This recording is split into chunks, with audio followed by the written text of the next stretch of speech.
동영상 시청하겠습니다. 오늘 주제가 문선명 한학자 총재님께서 2007년 4월 15일 날 충북 대회를 하셨는데요.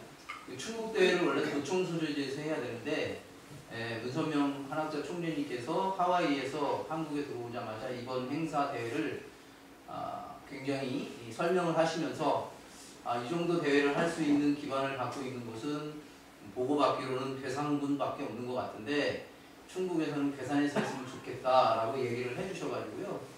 당시에 제가 회의에 원래 도회장님, 도교구장이 가셔야 되는데 제가 회의를 불러서 갔습니다. 그럴 정도로 이 행사가 굉장히 의미가 있고 한 5분 정도로 제가 축약을 해놨는데요. 한번 보시면 이게 또 화질이 좀 안 좋은데요. 헬기를 타고 이렇게 내려오시는 장면입니다. 이 헬기 바람 때문에 그 인도에 있는 담이가 무너졌습니다. 옛날 분들이 무너져가지고 제가 가서 고쳐주고 막 그랬던 기억이 납니다.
예, 2007년 그때 행사를 제가 주관하면서 제일 힘들었던 건 아무것도 없었고요.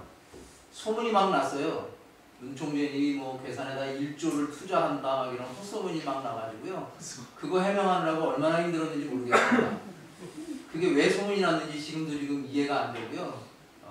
그러나 여기에 있는 그 아까 여러분들 보셨지만 부모님 우리 문선명 한학자 총재님께서 말씀하신 내용 중에 아주 중요한 내용이 좀 있습니다.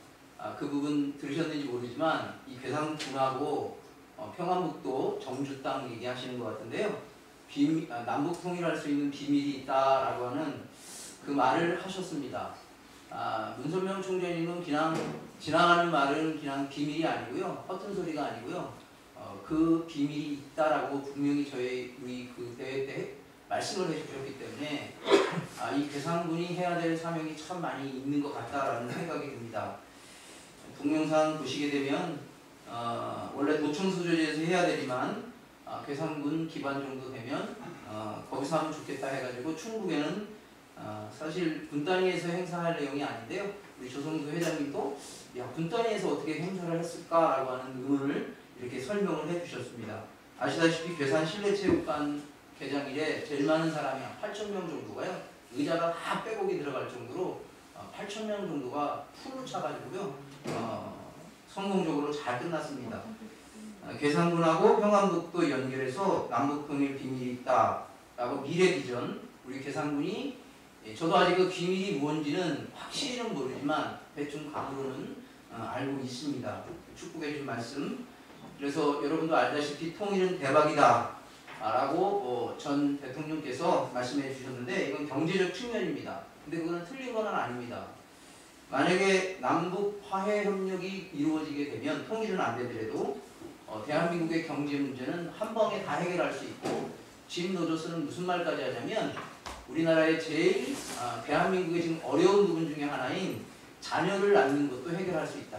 그러니까 자녀를 많이 낳을 수 있는 경제적 대부흥이 벌어지기 때문에 그것도 해결할 수 있다라고 얘기를 합니다. 그런데 이제 경제적 측면만 바라게 되면 부동산 투기하는 사람들이 문제가 생기잖아요. 그러면 결국은 남북통일이 오히려 나쁜 부분들이 더 많이 나타납니다. 그러나 우리 문선명 총재님께서는 민주주의도 아니고 공산주의도 아닌 민주주의의 단점, 공산주의의 단점은 여러분 다 아시잖아요. 민주주의에도 단점이 있습니다. 그래서 문선명 총재님은 민주주의가 최고의 체제는 아니다.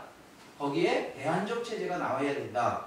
그거를 우리 문선명 총재님은 경제적인 측면에서는 공생이라고 하고 정치적으로는 공영, 윤리적으로는 공의주의에 입각해서 남북통일이 이루어져야지 대한민국이 남북통일만이 아닌 세계의 평화적인 체제가 제시될 수 있다라고 이야기를 하고 있습니다. 그래서 세계평화통일가족연합 종단에서 남북통일을 위한 프로젝트 그 어느 종교기관보다도 사회전체보다도 국가보다 더 열정적으로 지속적으로 펼치고 지금 있습니다. 그래서 남북 정상 만나는 여러분들 화해 무드가 있을 때 어떤 일이 벌어진지 아십니까?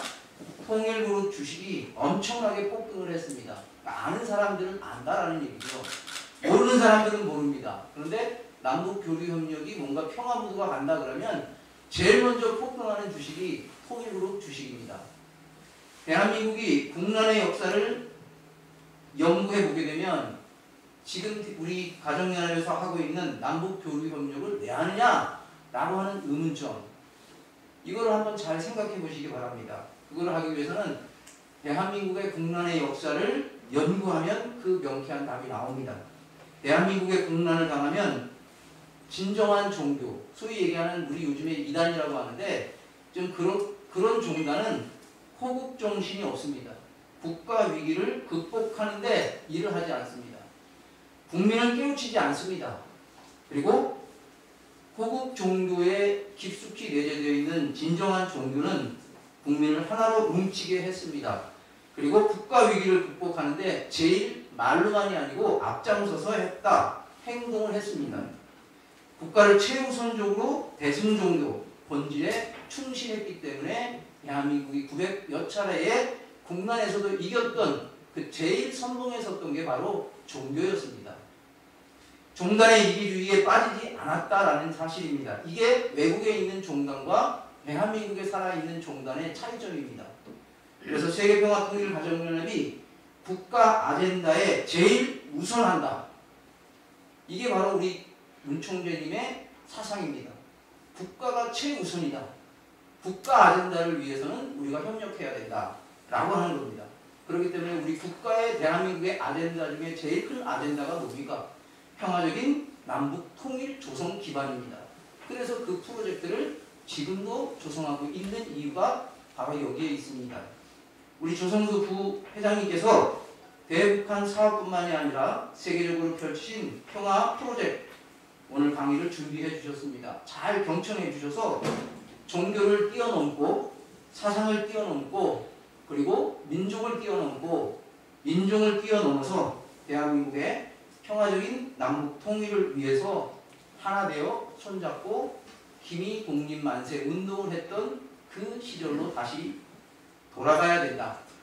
그 시절에 그 의인들 때문에 대한민국이 지금 세계 10위 안에 들었던 이유 중에 하나고 이 10위에 있는 기술력을 우리나라만 잘 사는 게 아니고 아프리카 국가가 국가답지 못해가지고 사람이 죽어나가고 사람 대우를 못 받는 그 나라들을 우리나라와 같이 잘 살게 하는 그런 의인의 나라, 도인의 나라가 돼야 된다.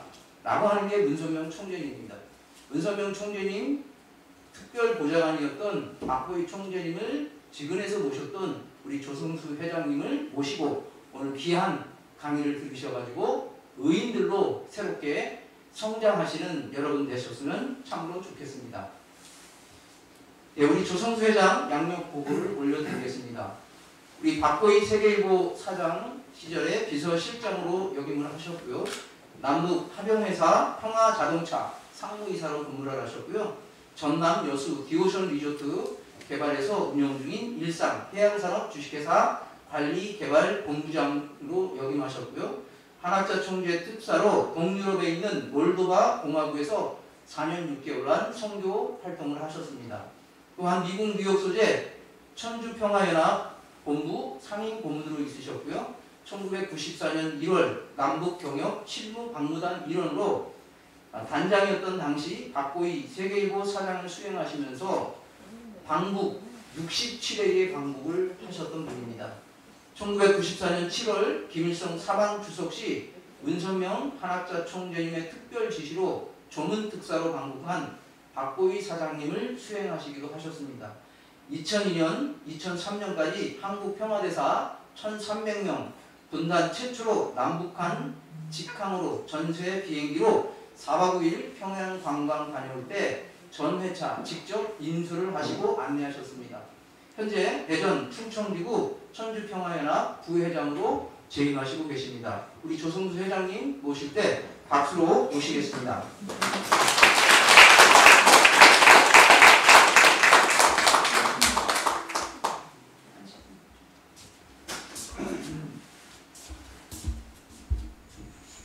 마스크를 좀 벗어도 되겠습니까? 예. 예, 감사합니다.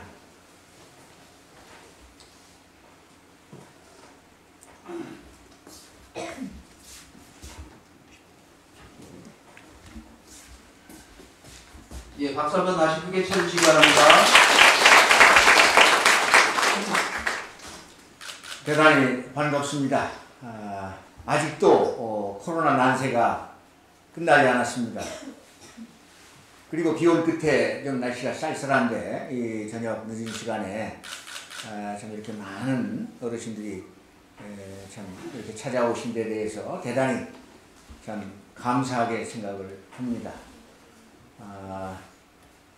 아까 소개 말씀 들었는데 제가 뭐 일일이 다 기억은 못하겠습니다만 우리 김병준 우리 UPF 천주 평화연합의 이 괴산군 지부장님을 비롯한 여러 지역의 원로 어르신들 또 지도자 여러분들 또 그리고 우리 한석수 목사님을 비롯한 가정연합의 장로 권사님들 그리고 많은 형제 자매들을 이렇게 한꺼번에 뵙고 짧은 시간이지만 말씀을 나눌 수 있는 기회가 돼서 저로서는 대단히 참 기쁘고 행복한 시간이 아닐 수 없습니다.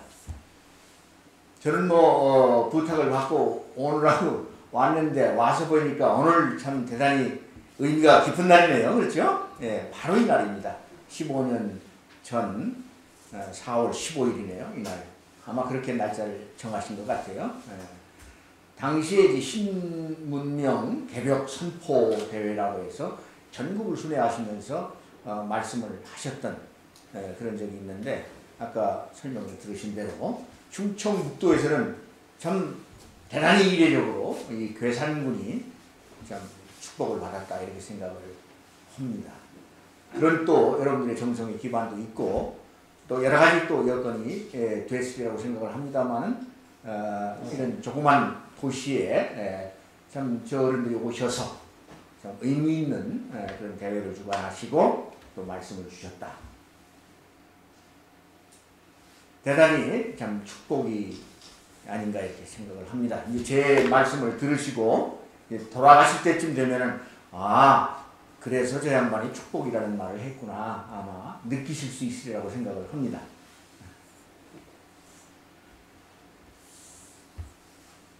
지금 이제 우리 주변에 코로나로 인해서 참 그동안 한 2년여 참 우리가 움츠리고 살았잖아요.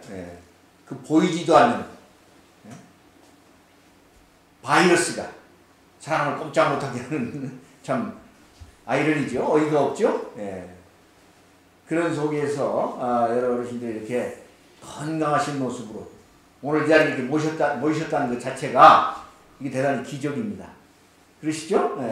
여러분들 스스로 축하하시고 또 옆에 분들한테도 축복을 해주셔도 부족하지 않다고 생각을 합니다. 여러분 스스로를 위해서 또 여러분들 이웃을 위해서 축하의 박수를 좀 한번 보내주시기 바랍니다. 축하합니다. 우크라이나 사태를 지금 보고 있습니다. 그 외에도 지구성 곳곳에 여러 가지 그 불편한 내용들이 많이 있습니다. 한 사람의 잘못된 생각, 욕심 때문에 많은 사람이 죽어가고 많은 사람이 다치고 애써 우리가 갖고놓은 그런 산업시설들이 파괴되고 있는 그러한 정말 엄청난 현실 속에서 우리가 살고 있습니다. 마음으로 대단히 안타깝지만 어떻게 할 수 없는 그러한 참 안타까움 속에 우리가 살고 있는데요. 그런 의미에서 우리가 더욱더 평화에 대한 의미를 더 참 절실하게 생각을 하고 또 어떻게 하면은 이런 세상이 아닌 평화롭게 어울려 같이 사는 그런 세상이 될까 아마 여러분들 나름대로 생각을 하셨으리라고 생각을 합니다. 그런 의미에서 오늘 문선명 한학자 총재 참 묘하게도 이 두 분이 62년 전에 한 남자와 한 여자로 결혼을 했어요. 남자와 여자가 결혼하는 건 흔한 일이지요. 그러나 문선명 한학자 총재님이 62년 전 이게 내일입니다. 내일이 두 어른이 성혼하신 62주년 기념일입니다.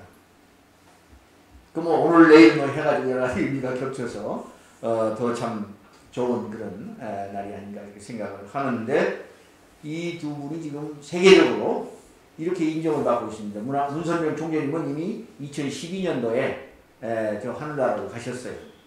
우리는 그 성화라고 합니다. 성화하셨고 그 유업을 이어받아서 이제 한학자 총재께서 지금 전 세계적인 운동을 지휘하고 계십니다만은 문선명 총재님은 평화의 왕이다. 이렇게 지금 불리고 있습니다.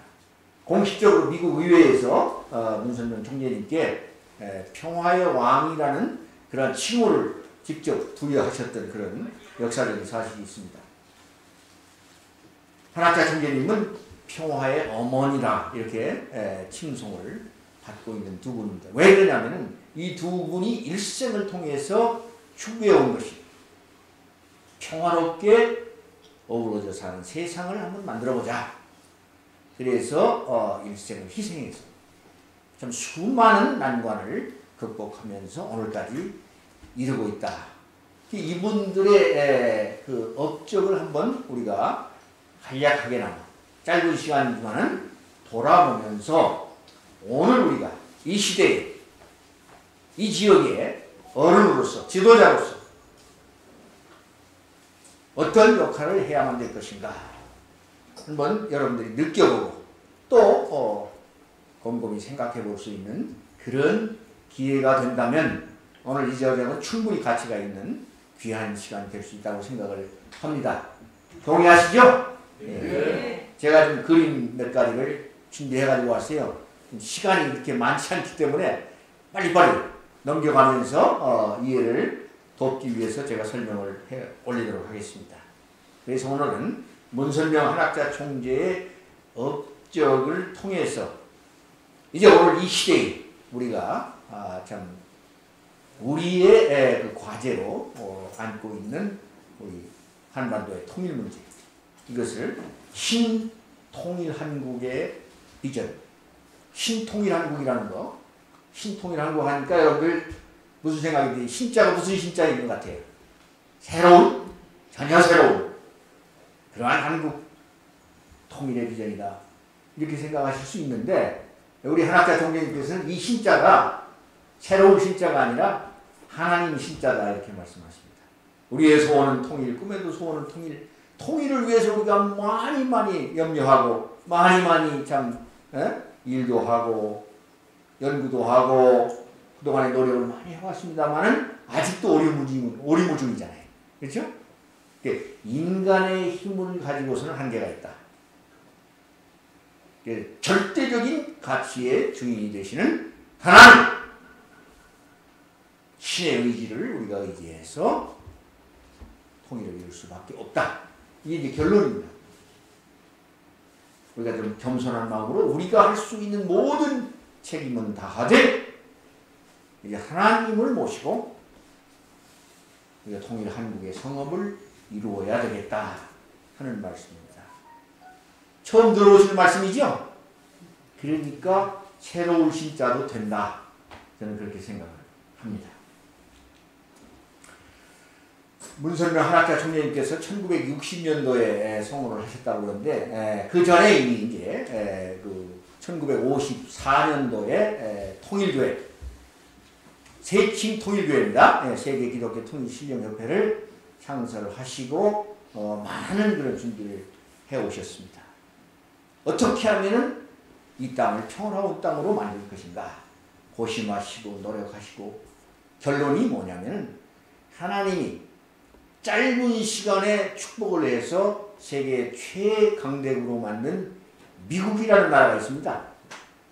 미국이 1776년에 독립을 해서 불과 200년도 안 되는 짧은 기간에 세계 최강대국이 된 겁니다. 그것은 미국이 특별히 이뻐서가 아니라 미국이라는 나라가 큰 나라고 자원도 많고, 그 다음에 또 하나 중요한 것이 세계 모든 민족, 모든 인종이 다 총집결해 있는 나라입니다. 인종 전시장이라고 하죠? 이민의 나라입니다. 전 세계가 모여있는 축소체입니다. 그렇기 때문에 이 미국을 축복해서 강력한 나라를 만들어가지고 그 힘을 이용해서 자유진영을 결속시키고 저 공산주의의 위협으로부터 우리 인류를 지키고 평화로운 세상을 만들어야 되겠다 하는 그러한 생각을 하게 되는 겁니다. 왜 그러면 공산주의를 그렇게 미워하시는가? 공산주의 이론 자체가 신을 부정합니다. 하나님 없다고 합니다. 엄연히 하나님이 계셔서 이 땅을 창조하시고 역사하셔서 이끌어가고 계시는데 그 신이 없다. 부정하는 그런 공산주의야말로 잘못된 사상이다. 이 공산주의가 존재하는 한 평화로운 세상은 올 수가 없다. 뭐 당연한 결론이 나오는 거죠. 그래서 문선명 한학자 총재님의 필생의 그 목표가 뭐냐면 공산주의를 하나님과 인류의 공동의 적이다. 이렇게 규정을 하시고 이 공산주의를 극복하시기 위해서 많은 일을 하셨습니다. 일생을 바쳐서 수고하셨습니다. 그 첫 번째 작업이 뭐냐면 국제승공연합이라는 강력한 조직을 만들었습니다. 왜? 공산주의가 이미 국제공산주의가 돼가지고 세계 영토의 3분의 2를 점령하고 있었습니다. 그렇기 때문에 그 공산주의를 대항하기 위해서는 우리도 국제적인 승공연합을, 공산주의를 이길 수 있는 이론과 조직을 갖춘, 그런 의지를 갖춘 강력한 조직이 필요하다. 그래가지고 1968년도에 국제승공연합을 창설하시게 됩니다. 한국과 일본에 동시에. 그래서 많은 그런 교육, 또 여러 가지 다양한 활동을 해 나오시게 됩니다. 일본에서는 조총련계 제1동포들을 모국으로 초청해서 발전된 조국의 현실을 보고 공산주의가 잘못됐다는 것을 확실하게 가르쳐줍니다. 이론이 우선 잘못됐고 실제적으로도 남북한의 실상을 비교하면서 남쪽은 이렇게 성장 발전하고 있는데 북한은 아직도 70년대 초반의 수준 그대로 유지가 되고 있는 그런 현실을 명백하게 보여주면서 교육을 해서 조총련계 조직이 대단히 참 동요하는 그러한 일이 있었습니다. 그때 조총련계들이 한국을, 남한을 방문한다는 것은 대단히 현실적으로 어려운 문제였습니다. 그건 정치적으로 여러 가지 문제가 있었지만은 조총련계 스스로도 자기들이 남쪽을 방문한다는 것은 꿈에도 생각을 못했습니다. 자기들이 남쪽에 갔을 때 자기들이 신변이 안전을 보장을 받을 수 있을까? 회의를 품는 사람들도 많이 있었죠. 그래서 그 당시에 국제승공운동의 지도자였던 우리 한국 사람입니다. 최용석이라는 분이 당신의 가족을 조총련에게 볼모로 잡혀놓고 정 믿을 수가 없으면 내가 내 가족을 당신들한테 볼모로 잡혀놓을 테니까 나와 함께 가자. 이렇게 처음 방북 시작에 대해서 수만 명이 그 제1동포 모국 방문단에 참여하게 되는 겁니다. 엄청난 일이죠. 그 다음에 저 니가따항 여러분들 만경봉을 잘 아시죠? 네. 지상천국으로 간다고 해가지고 제1동포 그 다음에 일본인 처들을 북한으로 초청해 가서 결국 돌려보내지 않았지요. 그게 이제 납북자 문제가 되는 겁니다. 북한과 일본과의 관계의 정치적인 1번이 뭐냐면 납북자 문제잖아요. 그거 아직도 처리 못하고 있습니다. 그때 우리가 국제승공연합을 통해서 일본의 역을 이케다 후미코라는 여성을 통해서 납북 일본인처 자유왕래 운동을 전개하게 된 겁니다. 그래서 일본 자민당 정부가 감동을 하고 우리를 적극적으로 후원 협조하면서 일본에서 승공운동이 대대적으로 성공적으로 전개되었습니다. 그런 정도만 이제 배경을 말씀을 드리고 조금 이제 건너뛰겠습니다. 80년대로 이제 돌아가 보겠습니다. 당시에 미국의 대통령은 39대 지미 카터 대통령이었습니다. 지미 카터. 여러분들 기억나시죠? 네. 민주당 대통령이었는데 지미 카터가 집권하고 있는 동안에 미국은 정말 어려운 그러한 입장에 처해 있습니다. 경제적으로는 부흥했는데 여러 가지 사회적인 문제, 청소년 윤락 문제, 마약 문제, 공산주의 확산 문제, 여러 가지 문제가 복잡했습니다. 아까 말씀드린 대로 미국을 강력한 나라로 축복해 주신 하나님의 뜻에 따라서 미국이 이제 자유국가의 주도국가가 되고 지도국가가 되어가지고 소련을 대항해서 공산주의를 극복해야 되는데 미국이 이렇게 비틀거리고 있는 거예요. 안 되겠다. 저 미국부터 먼저 바로잡아야 되겠다. 그렇게 해서 미국으로 건너가십니다. 그게 언제냐면은 80년도가 되기 전 1971년 12월 18일 미국 땅에 상륙을 하시면서 하신 말씀이, 나는 동양에서 온 문아무개라는 사람인데 미국이 지금 심각한 문제에 봉착해 있다. 미국은 이미 중환자가 됐다. 내가 이 중환자를 고치기 위해서 온 의사다. 미국은 이미 불타고 있다. 내가 그 불을 꺼주러 온 소방수다. 의사요 소방수를 자임하면서 미국 땅에 오셔서 미국을 흔들어 깨우기 시작하는 겁니다.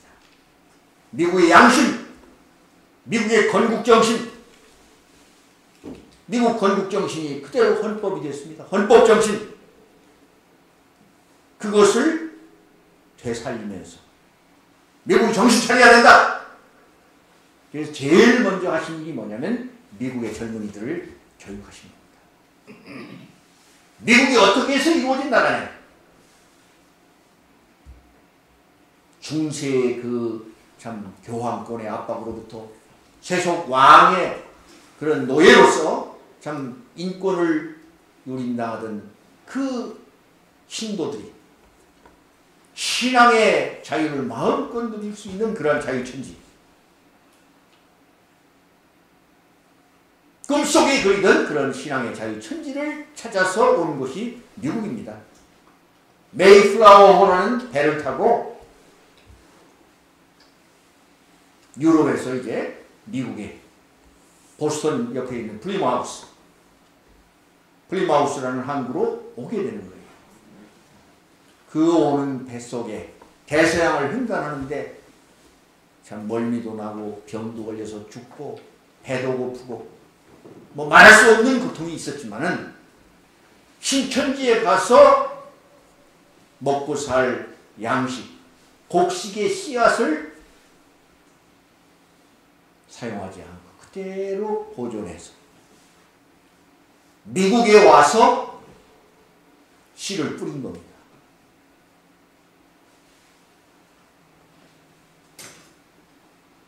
그 사람들은 와서요, 자기 살 집부터 짓지 않았습니다. 제일 먼저 뭘 지었어요? 신앙의 자유를 찾아왔기 때문에 하나님을 모실 수 있는 성전, 교회를 먼저 짓자. 두 번째, 우리를 희생해서 우리가 이제 미래를 준비할 수 있는 2세들, 젊은이들을 교육해야 되겠다. 그래서 학교를 지었습니다. 그 다음에 씨를 뿌리고 그제서야 자기들이 살 집을 준 겁니다. 그 뿌린 씨앗이 열매를 맺어서 가을에 풍년이 들으니까 제일 먼저 추수한 곡식을 하나님 앞에 감사드리는 그러한 제사를 드린 거죠. 예배를 드린 거죠. 그게 추수감사절입니다. 우리 추석하고 똑같죠? 그렇게 만든 나라가 미국이고 그것이 그대로 반영된 게 미국의 헌법입니다. 미국이 오늘날 이렇게 난맥상을 보이는 것은 그 청교도들의 초심,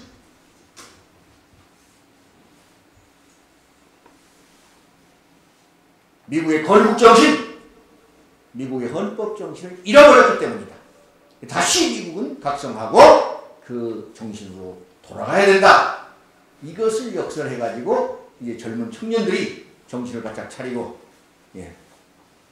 머리를 바짝 깎고, 클린 커트맨이라고 있습니다.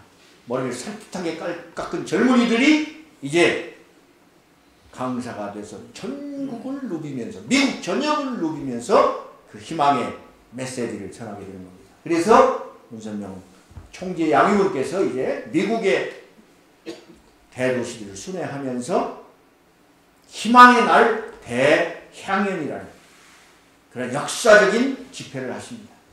미국이 이제 드디어 희망을 가질 수 있는 때가 됐다. 내 메시지를 따라서 우리가 잃어버렸던 그 정신을 되찾는다면 미국이 다시 제대로 된 미국, 강력한 미국, 자유세계를 주도할 수 있는 지도국가가 될 수 있다. 그러한 향연을 벌이게 된 것입니다. 그래서 드디어 이제 미국이 그런 참 축복을 받는 그런 입장에서 1980년을 만났는데 80년이면 이제 제40대 미국 대통령을 선출해야 되는 그런 때가 됐어요. 아까 말씀드렸죠? 지미 카터 39대 대통령. 다음 대통령이 40대입니다. 40대 대통령을 잘 뽑아야 된다.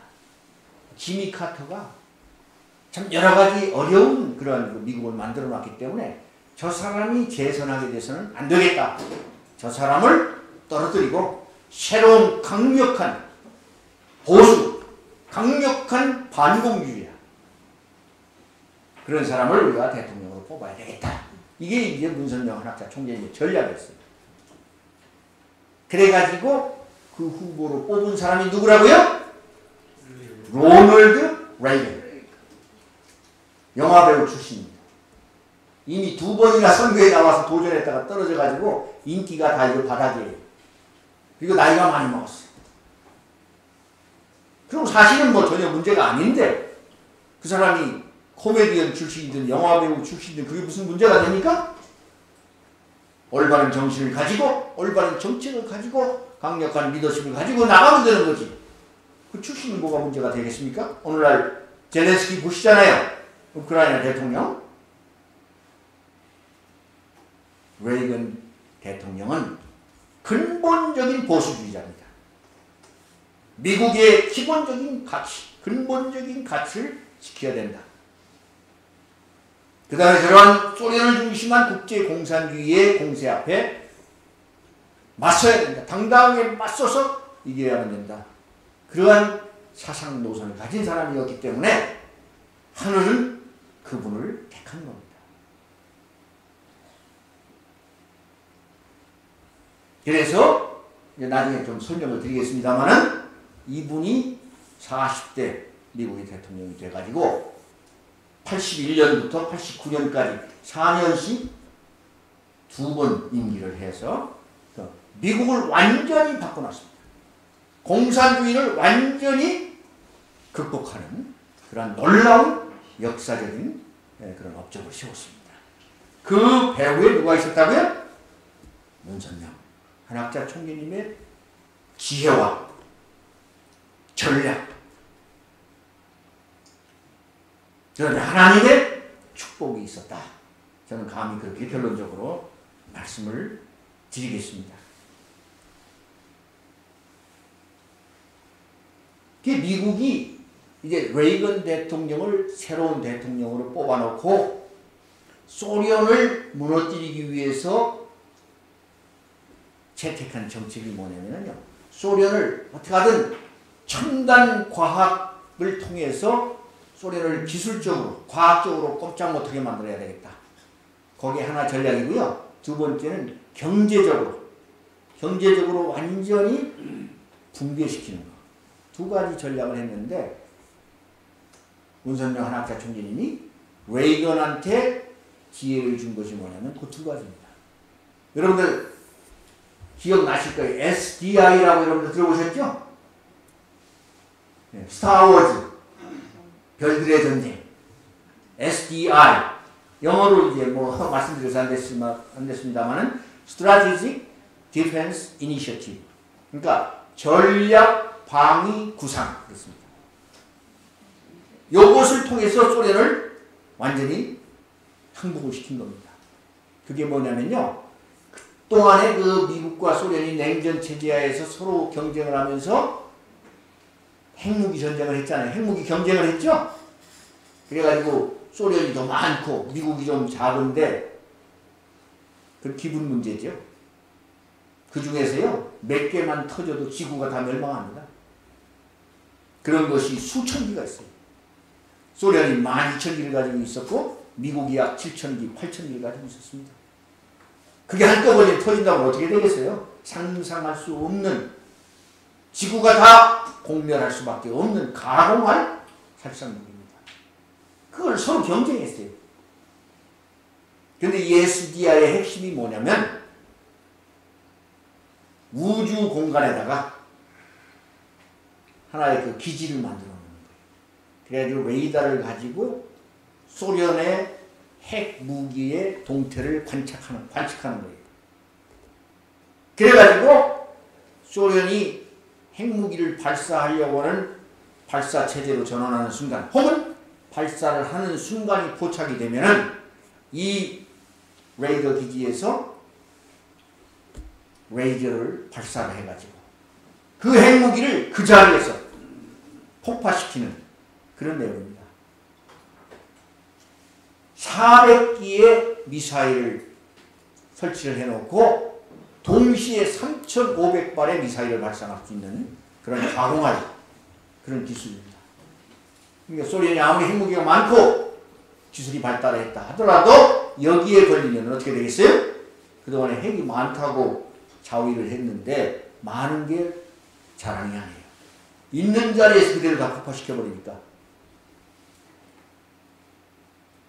여기에 소련은 항복을 할 수밖에 없었던 겁니다. 그 다음에 두 번째는 이제 돈을 마르게 하자. 그런 얘기예요. 소련의 돈을 마르게 하자. 여러분들 그때 당시에 소련의 대외 수출의 70%를 차지하던 게 뭐냐면요. 원유입니다. 원유. 석유를 팔아먹었어요. 소련이 석유 매장량이 세계 최대입니다. 여러분들 중동 생각하시죠? 그렇지 않습니다. 소련이 제일 많습니다.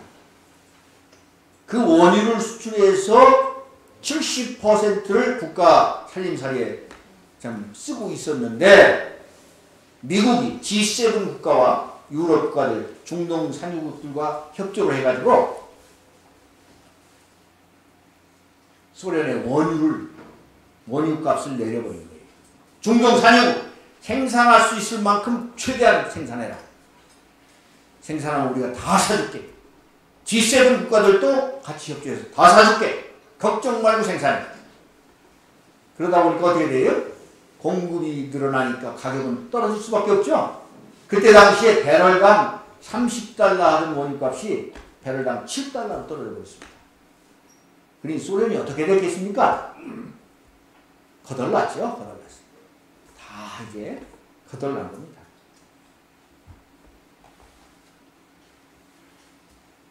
소련이 이렇게 참 전 세계에 참 붉은 마술을 뻗쳐가지고 참 전 세계를 호령할 수 있는 그런 참 위치까지 갔는데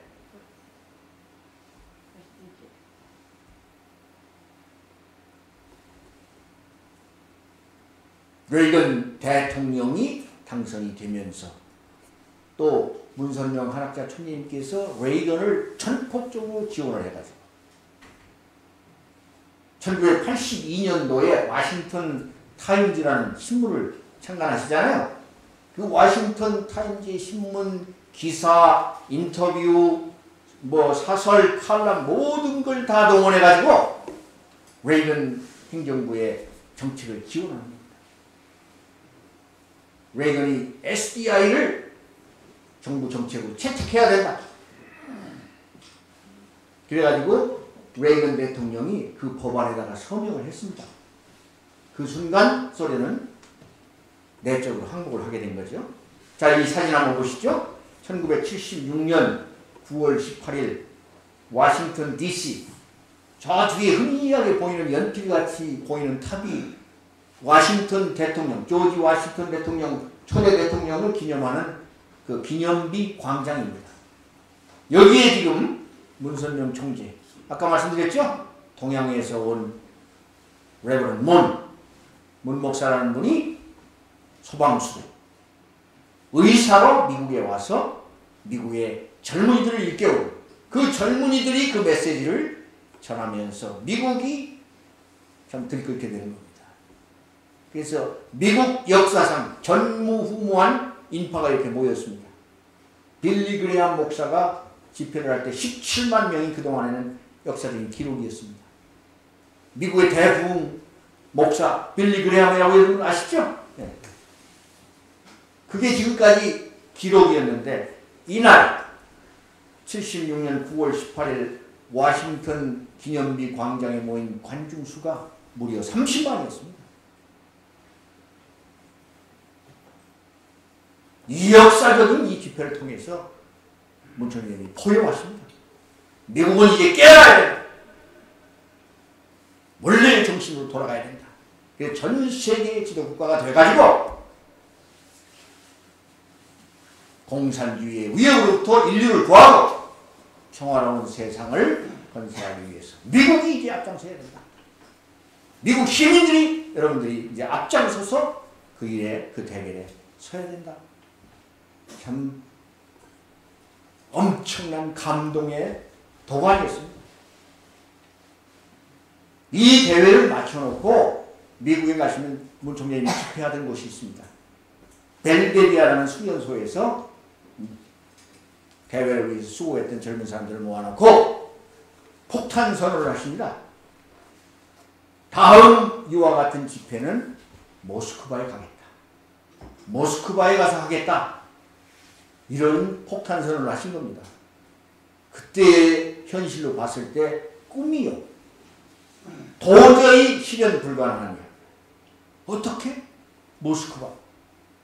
저 어마어마한 소련 제국의 심장부, 혁명의 수도인 모스크바로 들어가서 이러한 집회를 하겠다. 우리 문선명 총재님 좀 정신이 좀 이상해지신 거 아닌가? 워싱턴 집회를 성공하시고 좀 너무 흥분하신 거 아닌가? 그런 생각을 하고 있었는데 참 이때 유명한 말씀을 하십니다. 모스코바라고 우리가 얘기를 하는데 영어로 얘기하면 모스코예요. 모스코. 영어로 얘기하면 must go. 가야만 한다. 그런 말하고 좀 유사하게 된다고요. must go. must go. must go를 좀 빨리 하면 must go. 그죠? 예. We have to must go to Moscow. 우리는 모스크바로 가야만 한다. 유명한 선포를 하시고 이것이 나중에 얼마 안 돼서 이루어지게 됩니다. 그걸 제가 이제 증언을 해드리려고 합니다. 여기 다 이제 역사적인 인물들이니까 잘 봐주시죠. 지미 카터도 보이고 로널드 레이건도 보입니다. 자, 이 유명한 장면인데요. 그때 당시에는 80년이니까 워싱턴 타임즈가 창설된 건 82년입니다. 그렇기 때문에 워싱턴 타임즈가 어떤 시절이에요? 그때 문 총재님께서 준비하셨던 신문이 뉴스월드라는 주간지입니다. 일간지가 아니고 주간지. 여기 지금 레이건 대통령이 가운데 들고 있는 신문이 뉴스월드입니다. 호에. 매일매일 나오는 게 아니라 선거 당일날 신문이 안 나왔어요. 그러니까 호해를 발휘해가지고 선거도 끝나기 전에 선거 당일날 아침에 느닷없이 이러한 신문을 낸 거예요. 레이건 랜드슬라이드. 이 랜드슬라이드라는 게 뭐냐면 뭐라 그러지? 그거 보고 산사태. 랜드라는 게 땅이고 슬라이드라는 게 미끄러진다는 얘기거든요. 땅이 미끄러져 버렸어요. 그게 산사태가 났다. 압도적으로 승리했다. 이렇게 나오는 거예요. 아니 미국 사람들이 잠에서 깨어나가지고 눈 비비고 나왔는데 신문을 보니까 레이건이 벌써 이겼다네? 그러니까 막 그냥 정신없이 아이고 그럼 이기는 사람 찍어야지 그래가지고 찍었다는 거 아니에요. 현실적으로 정말 압도적인 대승을 거뒀습니다. 정말로 산사태가 났어요. 그래가지고 레이건이 정말 감사해서 감격해서 그 신문을 들고 정말 기념사진한 장면입니다. 역사적인 장면입니다.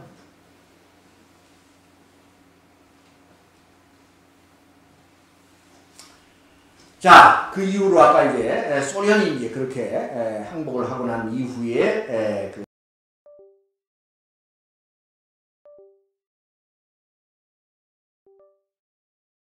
까지 그런 과정을 아까 좀 축약해서 말씀을 드렸는데 여러분들 한번 다시 기억을 좀 되돌려 보시자고요.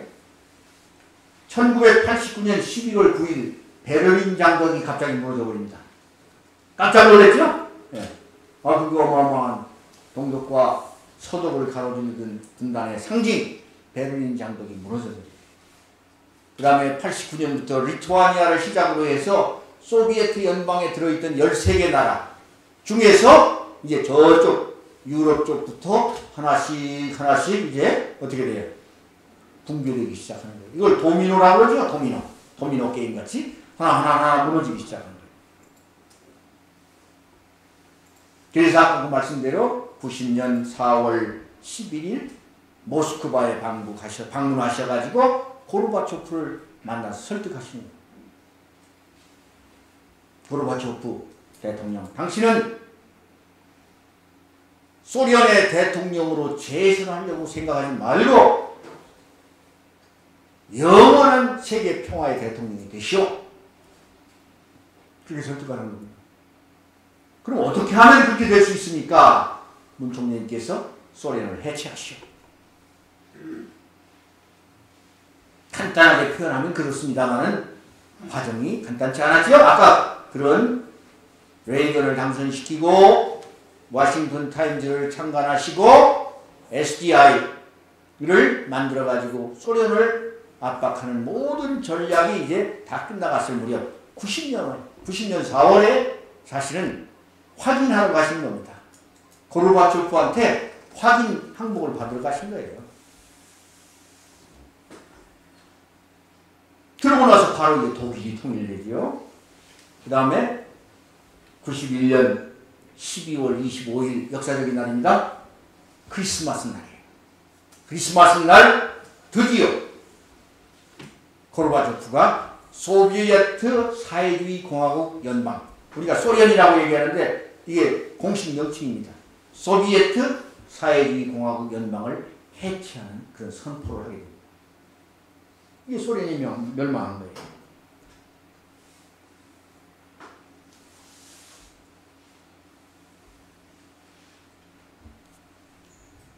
이게 갑자기 이게 튀어나오네.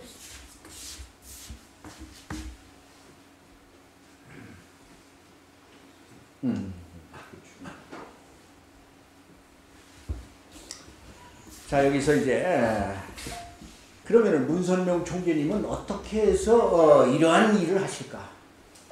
우리 똑같은 사람입니다. 먹어야 되고 주무셔야 되고 화장실에 가셔야 되고 똑같은 사람인데 어떻게 해서 이러한 참 엄청난 위대한 일을 하시는가? 이분은 예지력이 있습니다. 예견력, 역사를 보시고 또 보이지 않는 이면을 보실 수 있는 능력이 있어요. 이분은 역사는 70년을 주기로 해서 발전해 나간다고 하는 독특한 그러한 어떤 잣대를 가지고 계십니다. 그래서 이미 소련은 1917년에 러시아 혁명을 완성합니다. 볼셰비키 혁명이라고 하죠. 10월 17일에서 소련이 아니라 그때는 러시아 혁명이죠.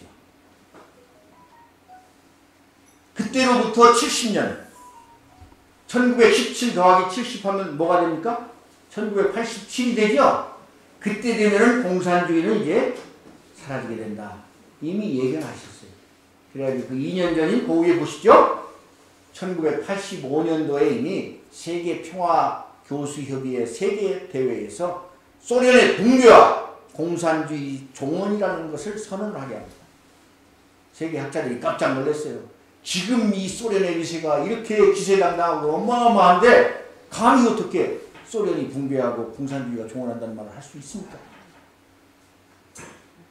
소련의 변화와 공산주의의 미래 정도로 하면 안 되겠습니까? 했다가 혼났죠. 임자들은 역사를 몰라. 그 이면을 볼 줄 몰라. 내가 다 보는 안목이 있고 내가 관이 있으니까 내가 하라는 대로 해! 해가지고 선언을 했습니다. 근데 바로 80년대 후반부터 그런 변화가 일어나는 거죠. 헝가리의 자유노조가 생겨나고 폴란드가 변화하고 아까 말씀드린 베를린 장벽이 무너지고 이런 일이 벌어지는 겁니다. 더 놀라운 것은 1921년에 이제 러시아 혁명이 성공하고 나서 이 소비에트 연방을 결정하는데 몇 년이 걸렸죠? 한 4년 정도 걸렸습니다. 13개 나라를 복속해서 소비에트 연방을 만드는 거예요. 그래가지고 소비에트 사회주의 공화국 연방 이제 세계를 공산주의로 적화통일하겠다 선포를 하고 세계 노동자 농민이여 단결하라 하고 아주 당당하게 외쳤던 것이 1921년입니다. 거기에다가 70을 더해 볼까요? 얼마예요? 1991년 70년 됐습니다. 12월 25일 고르바초프가 소련 해체 선언을 했죠? 맞았습니까? 틀렸습니까? 맞았죠? 네. 이 대목에서 우리 한번 좀 박수 한번 보내드려야 될 것 같습니다. 자, 이제 시간이 많이 갔기 때문에 좀 결론 비슷한 말씀을 좀 드려볼까 합니다. 아까 모두의 말씀을 드렸죠? 우리 통일, 우리의 소원, 꿈에도 소원은 통일, 우리 한국의 통일인데 신자를 붙였다고 했죠? 하나님이 길을 열어줘야 된다. 하나님이 인도를 해줘야 되지 인간의 지혜와 노력으로는 한계가 있다. 역사적으로 많은 예언가들이 동서양으로부터 한국의 통일에 관한 얘기를 많이 합니다. 여기서 다 일일이 소개시켜 드릴 수는 없고 대표적인 거 몇 개만 좀 소개해 드려볼까요? 여러분들 격암유록이라는 그 예언서를 남긴 남사고 선생이 있습니다. 조선 명종 때 남사고 선생인데 그분이 예언서로 쓴 것이 격암유록 외에 홍수지라는 그 예언서가 있어요. 그 홍수지에 보면은요 정확하게 날짜까지 써놨어요. 2025년 10월 29일 통일이 이루어진다고 그러네요. 얼마 안 남았죠? 에이 그게 될까? 그렇게 생각하지 맙시다. 하나님이 열어주면 내일이 될 수 있어요. 그렇죠? 우리가 그동안에 얼마나 노력하고 우리가 준비하느냐가 문제지 이것이 맞고 틀리냐가 문제가 아니에요. 그렇죠? 우리 의장님 그렇습니까? 안 그렇습니까? 그렇죠? 예. 우리 손에 달려있어요. 통일이 왜 안 돼요? 정치하는 사람들이 잘못해가지고 저 사람들 때문에 안 된다. 그게 아니에요. 나 때문에 안 된다고 생각해야 됩니다. 내 몸과 마음이 통일이 돼야 되고 우리 가정에서 부모와 자녀 남편과 아내가 통일이 돼야 돼요. 그렇지 않았는데 어떻게 통일이 되겠습니까? 그렇죠?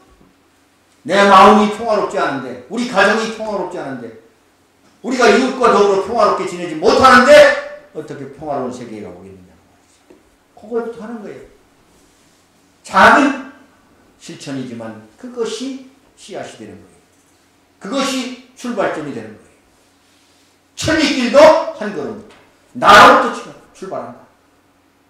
통일은 나로부터 평화세계 그 어마어마한 평화세계를 어떻게 이루고 나부터 이루면 되는 거예요. 동의하십니까? 네. 김진명이라는 유명한 소설가 이 양반이 여러 가지 소설을 많이 썼죠. 재미있는 소설 많이 썼는데 최근에 예언이라는 그런 책을 쓰셨어요.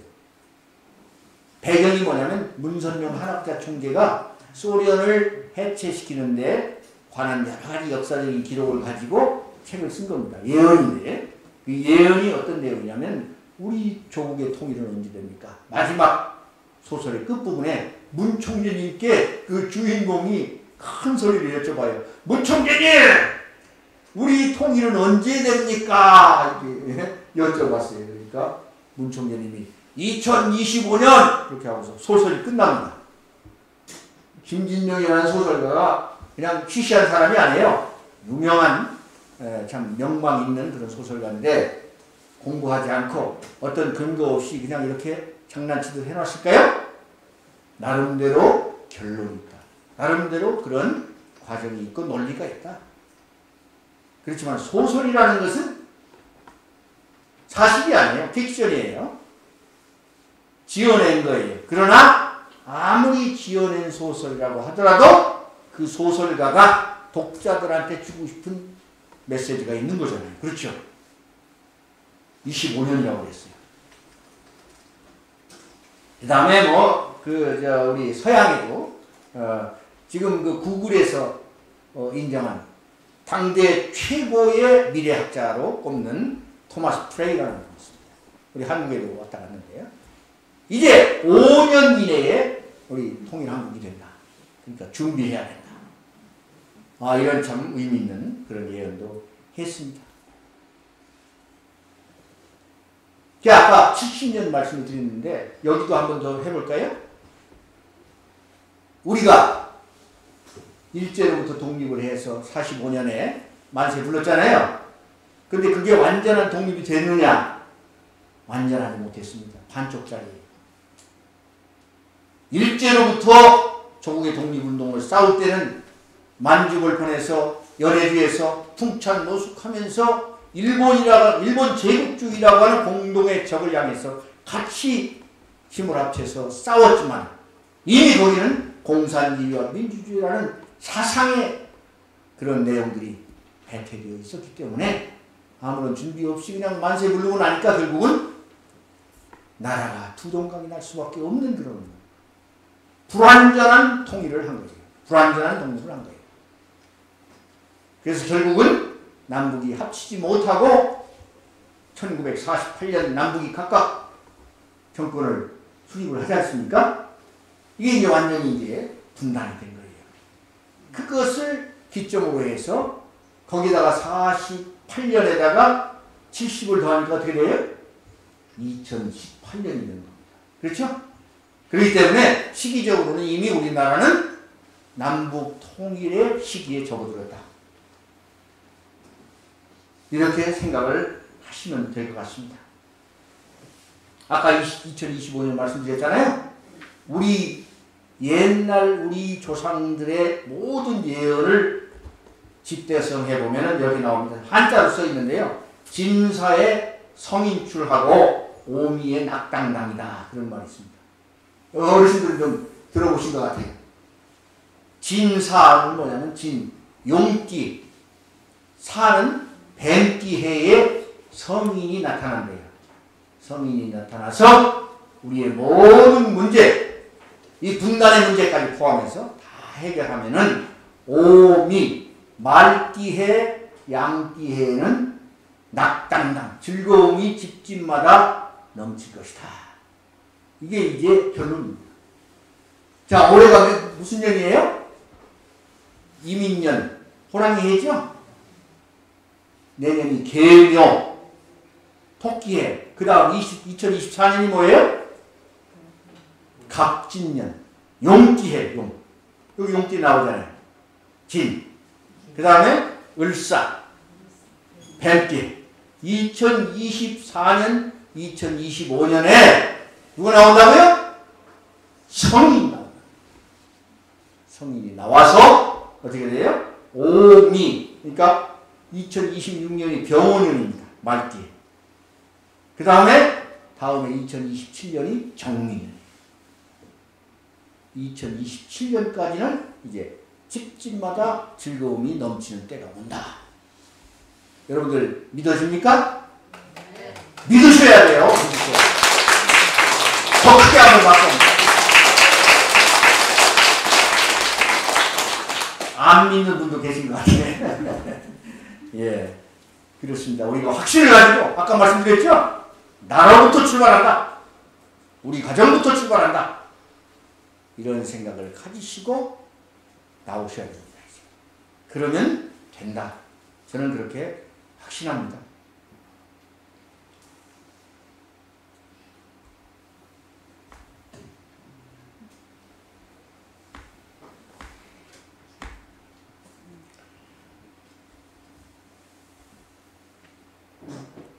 예, 몇 가지 이제 설명 잠깐 하고서 마치도록 하겠습니다. 이게 이제 사진으로 보여드리는 건데요. 지금 그 고르바초프 대통령이 이제 소련 대통령에서 하야하고 94년도 3월달에 문선명 총재의 사저로 방문을 했을 때입니다. 고르바초프 대통령을 제가 안내를 해서 문선명 총재님께 가서 인사를 드렸는데 그 고르바초프 대통령이 저한테 묻더라고요. 한국에서는 어른들을 뵐 때 어떻게 인사를 드립니까? 그래서 왜 그러나 해서 제가 좀 큰절을 하는 방법을 알려드렸어요.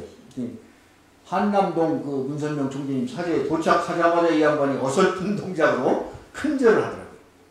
문 총재님께서는 놀라셔가지고 얼른 가서 일으키시면서 잘 왔습니다. 환영합니다. 그러니까 고르바초프 대통령이 하는 소리가 제 생명의 은이신 총재님 양해분께 감사 인사를 늦었지만 드리러 왔습니다. 이렇게 인사를 하더라고요. 그때 장면입니다. 네. 그 옆에 이제 그 고르바초프 라이사 여사 내외가 있죠? 가운데 그 옆에 서 있는 사람이 접니다. 그 뒤에 이제 뭐 북한에 이제 여러 가지 그 준비를 하느라고 이제 그 평화 자동차도 만들고 세계 평화센터도 만들고 아까 말씀드렸듯이 우리 평화대사님들이 1,300명이 2002년 3년도에 이미 평양 4박 5일 관광 다 개척을 하셨습니다. 답사 다 다녀오셨어요. 이제 다시 분위기가 성숙이 되면은 아마 여러분들 모시고 갈 날도 멀지 않았다고 생각을 합니다. 여기 크게 나오네요. 네. 가지고 여기서 환담을 하시는 그런 장면. 네, 평화자동차 준공하는 장면.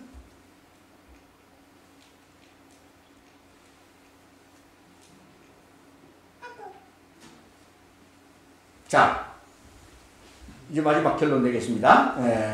한학자 총재님께서는 이제 2022년도 금년입니다. 금년 들어서부터 이제 전 세계적으로 닦아놓으신 모든 기반과 실적을 한반도에 총 결집을 합니다. 국내외 기반 다. 어마어마한 그런 그 인적, 물적 기반이 있습니다. 그것을 싱크탱크라고 해요. 영어로 해서 죄송합니다만은 두뇌 집단이에요. 두뇌 집단. 그래서 2022명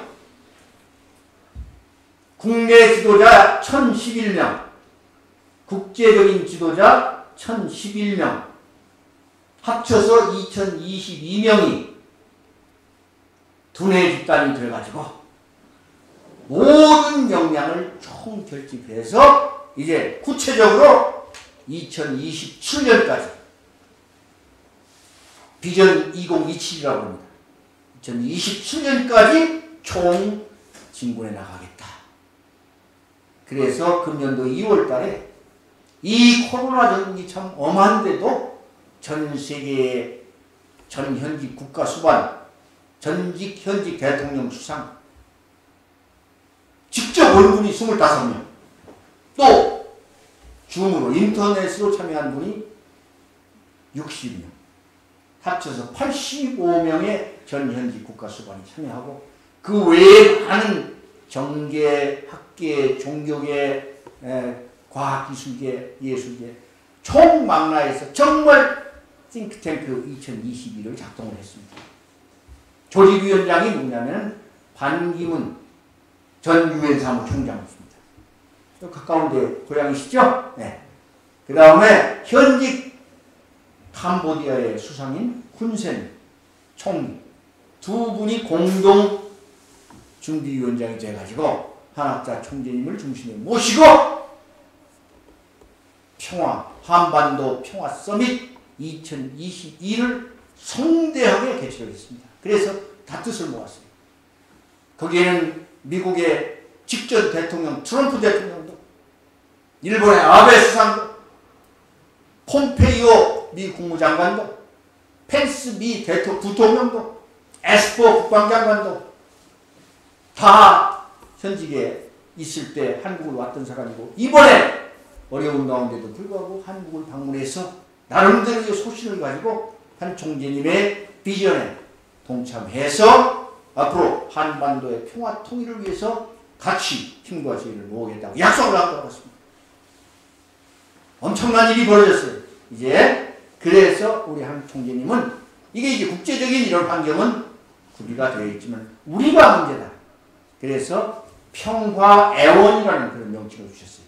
평화를 사랑하고 평화를 이루기 위해서 수고하는 모든 분들, 기존의 우리 평화대사님들, 또 많은 남북통일운동, 국민연합, 산수원, 애국회, 세계평화여성연합, 세계평화통일가정연합 모든 분들 한학자 총재님의 비전에 동참해서 운동에 참여하고 있는 모든 분들을 뭉뚱그려서 평화회원이라고 합니다. 이 평화회원을 양적으로 이제 확대해야 되겠다. 때가 됐다. 그러면서 질적으로는 이제 평화대사 그분들 중에서 지도급에 있는 분들을 평화대사로 위촉을 해서 우리 지역에서 이 운동을 더욱더 활성화시켜야 되겠다. 그래서 오늘 이 시대의 의인들을 찾아 세워서 이미 우리가 예언서를 통해서도 다 나와 있습니다만 우리 한 총리님의 비전도 2027입니다. 다음 대통령 선거 21대 대한민국 대통령을 뽑아야 되는 2027년에는 이제 남북통일을 결론을 해야 된다. 그런 비전을 가지고 전 세계적인 환경을 만드시고 국가적으로는 평화회원을 확장하고 평화 대사님들을 우리가 위촉을 해서 지도자를 모시고 운동을 해나갈 겁니다. 북한에는 이제 이미 투자해 나오신 많은 기반이 있습니다. 심리적으로 벌써 심정적으로 많은 기반을 준비했어요. 아까 말씀드렸지만 김일성 주석이 갑자기 94년 7월 김영삼 대통령과 남북 정상회담 하기로 약속을 해놓고 다 준비가 끝난 상태인데 17일을 앞서놓고 갑자기 죽었습니다. 세계가 깜짝 놀랐죠. 그때 문선명 총재께서는 박보희 총재를 조문사절로 임명하시고 들어가서 조문을 해라. 나를 대신해서. 북한에서는 아무도 안 받겠다고 했습니다. 문 총재님은 정 못 들어가면 압록강을 헤엄쳐서라도 들어가야 된다. 그래서 들어갔습니다. 박보희 사장님 모시고 제가 수행해서 들어가서 조문을 했습니다. 그 사람들은 대국상이라고 합니다. 김일성 수영의 장례식을 대국상이라고 그러는데 그 대국상에 갔습니다. 북한의 김용순 비서치고 죽었죠? 그 사람이 역사적으로 정리를 했습니다. 우리 위대한 수령님 그들의 표현입니다. 우리 위대한 수령님의 대국상에 자칫 잘못했으면 남쪽에서 아무도 못 오는 것으로 역사에 남을 수밖에 없었는데 문선명 총재님께서 두 분을 보내주셔서 다행스럽게도 감사하게도 우리 역사에는 남쪽에서 조문객이 왔다고 기록이 남아지게 됐습니다. 정말 감사합니다. 힘차게 한번 치시죠. 우리 조선민주주의 인민공화국이 존재하는 한 2,500만 동포와 더불어서 그 감사한 마음을 영원히 간직하겠습니다. 그리고 두 분은 언제 우리 공화국에 오시더라도 주석단으로 예우하겠습니다. 주석단이라는 게 뭐예요? VIP라는 얘기입니다. 행사 때 단에 올라가는 것을 주석단이라고 합니다. 그런데 안타깝게도 우리 박보희 사장께서는 3년 전에 돌아가셨어요. 남은 증인은 저 하나밖에 없습니다. 그래서 저는 이제 그러한 문선명 한학자 총재님의 정신과 철학과 그 사상을 유업으로 받은 입장에서 그분들의 정신을 계승해서 이제 북에 들어가서 그들을 설득하고 남북한이 이제 통합을 해야 되는 때에 그들에게 희망의 메시지를 전해줍니다.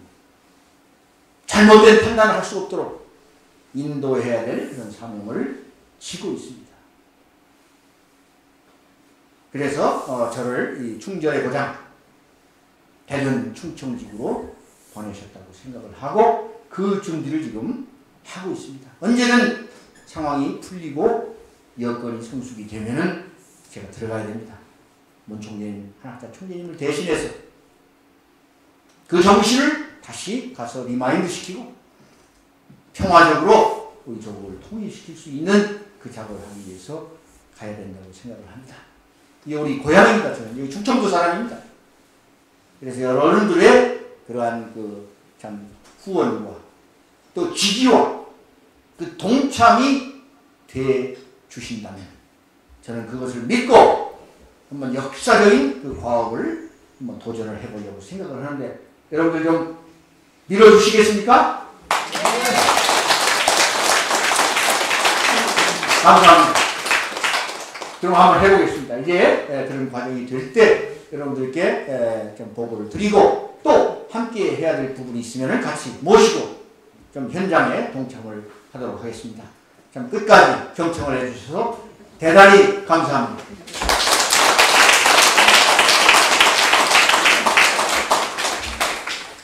예, 다시 한번 크게 박수 한번 크게 쳐주시기 바랍니다. 감사합니다. 예, 2025년이 이제 뭐 한 3년 정도 남았는데요. 여기서 말하는 통일이 뭐 갑자기 체제 통일이 금방 이루어진다라고는 생각하지 않고요.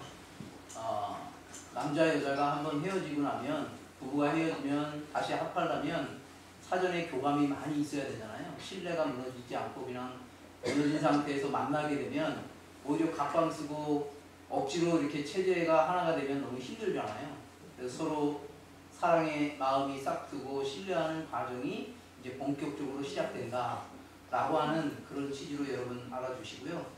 저는 늘 역사를 공부하면서 제일 안타까웠던 시기가 우리 김구 선생님의 일대기를 보게 되면 안타깝습니다. 김구 선생님은 오로지 대한민국의 독립만을 얘기했습니다. 독립된 이후에 남북한 체제는 무엇으로 할 거냐라고 하는 구체적인 시각이 없었습니다. 여러분 알다시피 임시정부에 좌익분자도 있었고 우익분자도 있었잖아요. 그거를 민족애로 끌고 가면 된다라고 하는 어떻게 보면 낭만적인 지도자라고 얘기할 수 있습니다. 그래서 그분은 독립만을 생각했지 독립된 이후에 대한민국의 체제를 어떻게 구체적으로 갈 거냐라고 하는 것을 국민들에게 제시하지 못했습니다. 그러나 아까도 말씀드리지만 윤석열 총재님을 추앙하는 게 아니고요. 미래를 예측하시는 분이십니다. 그분은 민주주의도 아니고 공산주의도 아닌 대한적 체제로 만들어가야 된다. 그게 윤석열 총재님의 체제는 공생공용공의주의입니다. 이 부분을 설명하려 되면 굉장히 많이 좀 공부해야 될 부분이 있는데 저는 개인적으로 통일교에 들어왔던 이유 중에 하나가 바로 그 공생공용공의주의라고 하는 사상적 측면이 너무 좋아가지고 친구가 준 책을 읽고 통일교에 들어왔습니다. 여러분 지금 민주주의의 제일 꽃이라고 하는 미국의 민주주의의 단점들이 나타나고 있지 않습니까? 물론 공산주의는 버려야 될 체제고요. 그렇기 때문에 우리는 지금 통일을 준비하는데 무조건 통일이 되는 게 중요한 게 아니고 남북한이 어떻게 서로 잘 살 수 있을까? 정치적으로, 경제적으로, 윤리적으로 행복한 대한민국을 이룰 수 있을까라고 하는 이 구체적 체제의 방법에 대해서 국민이 하나 돼야 되는데 생각이 너무 다릅니다. 이게 지금 우리 대한민국의 큰 어려움이고 이걸 어떻게 하나로 끌 것인가. 그래서 종교를 뛰어넘어서 국가를 뛰어넘어서 지역을 뛰어넘어서 정파를 뛰어넘어서 남북 통일에 대한 고민 그리고 그 부분을 어떻게 할 것인가에 대한 정말로 많은 인고의 세월이 흘러가지고 우리 후세들에게 정말로 대한민국의 비례, 비전을 제시해주고 물러주는 그리고 오늘 제가 유튜브를 잠시 봤는데요. 아프리카의 나라에서 태극기를 위에 있는 그 태극기 문양을 새롭게 국기로 만들었다라고 하더라고요. 지금 그 나라 이름이 지금 생각이 안 나는데 5년 전, 10년 전서부터 우리나라의 기술을 가르쳐줘가지고 그리고 우리의 소총을 줘가지고 그 아프리카 나라가 대한민국에 너무나 은혜가 돼가지고 우리나라를 한국의 별도의 도로 만들었으면 좋겠다라고 하는 그 유튜브 동영상이 이거 혹시 가짜뉴스인가 해가지고 제가 기사를 다 봤는데요. 막 지금 뜨고 있더라고요. 이틀 전에도 떴더라고요. 이게 지금 바로 대한민국의 70년 만에 이룬 이 업적은 우리만의 업적이 아니고 온 지구상들이 모든 국가가 국가답지 못해가지고 국가 지도자가 지도자답지 못해서 억울하게 죽어가고 국가가 국민을 백성들을 보호하지 못하는 나라가 얼마나 많습니까? 그런데 우리나라가 갖고 있는 이 노하우를 평준화식으로 보내줘야 될 사명이 바로 우리 대한민국의 사명이 아닌가 윤석열 총재님은 일찍이 그렇게 설명을 하고 있습니다. 오늘 그래서 4월 15일 날 오늘 또 무슨 날인지 압니까? 북한 김일성 생일이기도 합니다. 그날 총재님이 오셔가지고 굉장히 좋아하셨던 이유 중에 하나가 바로 이 대회가 이 괴상군이 북한하고 통일할 수 있는 기반이 있다, 비밀이 있다 라고 하는 그 의미를 우리 가정연합의 신도들만 갖고 있으면 안 되고 괴상군민 3만 6천 명이 다 가슴에 품고 있었으면 좋겠습니다. 그런 입장에서 오늘 여기 정치 지도자분들도 많이 오셨는데요. 단순히 당선되는 지도자 되지 마시고 이 괴상군이 어떤 의미가 있고 어떤 지역인지를 가슴에 품고 살게 되면 정치하는 명분을 찾아낼 겁니다. 아까 지금 레이건 대통령을 세계 미국의 엄청난 제일 위대한 대통령이 됐잖아요. 8년 만에 문선명 총재님하고 박보희 총재님하고 만나가지고 본인이 왜 미국의 대통령이 돼야 되는 명분을 정확하게 가르쳐 주셨습니다. 왜 대통령이 돼야 되는지 그거를 알게 해줘가지고 내가 이것 때문에 대통령이 돼야 되는구나 라고 하셔가지고 8년 연임하면서 전무후무한 미국의 팍스 아메리카를 만든, 당시에 미국은 여러분 굉장히 어려운 시기였고 일본한테도 많은 땅들에서부터 경제적으로 침략을 당했던 미국이었습니다. 당시에는. 그 8년 만에 미국을 완전히 새롭게 리빌딩 시켰던 위대한 대통령이 됐거든요. 그런 측면에서 오늘 정치 지도자로 오신 여러분들께서는 정말 큰 대의 명분을 찾으셔가지고 이 작은 지역이지만 큰 뜻을 갖고 정치적인 꿈을 키워나가시는 여러분들이 됐으면 참으로 좋겠습니다. 예, 다음에 이제 마지막으로 위에서 오는 통일이라고 하는 합창을 같이 한번 하겠습니다. 모두 자리에 일어서셔가지고 옆에 있는 분들하고 손을 좀 잡으셔가지고 위에서 오는 통일을 한번 불러보겠습니다.